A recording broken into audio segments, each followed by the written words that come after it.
No, we're definitely not good. So Sean, since they didn't mention Gretzky at all, from what I saw, I went on the site. I didn't see any Gretzky stuff that he was selling, at least right now.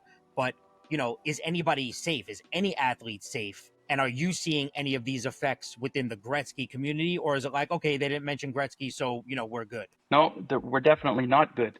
And if you were on I have a Facebook user group called Wayne Gretzky, and we have over 35,000 collectors on there. And 6 months ago, I made a very lengthy, detailed post calling out Mr. Man Cave because a colleague of mine bought 38 Gretzky pucks, and every one of them was auto penned, and every one of them had Wow. WGA holograms and WGA letters. And And he when bought 38. he well, he saw it on Amazon, which where Mr. Man Cave was Oh, yeah, selling, he had Amazon, and eBay, and and he then the saw website. it, and he saw the puck, and he said, "Oh, great deal on the puck, $150. It's $600 or $700 puck." So he bought one, and then he noticed later there was more for sale, so he bought a couple more, and then he ended up getting in touch with them and doing the deal for 30 some pucks or whatever because he thought he was kicking ass on the deal kind of thing. And as he realized every time he was buying, the inventory was replenishing on the Amazon counter that talks about how many are available for stock.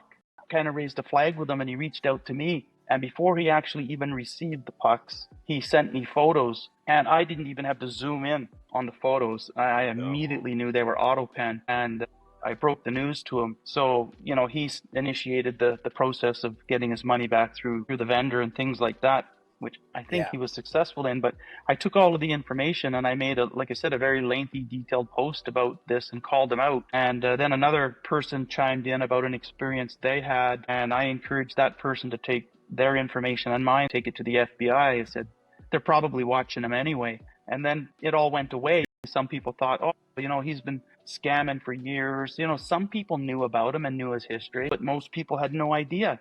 But yeah, like 6 months ago, almost to the day, I called him out on the pucks thing. So Yeah. if he had a massive inventory of auto pen Gretzky pucks, I can guarantee you there's jersey numbers signed and other items. It's just they're out there. And they kept, I think he kept changing names, right, of his companies. So he would Yeah. go from one company to another company to another company, and I guess that's kind of how he was able to sustain this for 20 years. But yeah, that's crazy. And That's I've really looked crazy. at, in the last year especially, dozens of Gretzky signed jerseys and photos and things that have very legitimate looking upper deck authenticated holograms and letters or the letter cards, and same as WGA, Wayne's own company that he owned that used to produce this stuff, and all Mm. of it fake.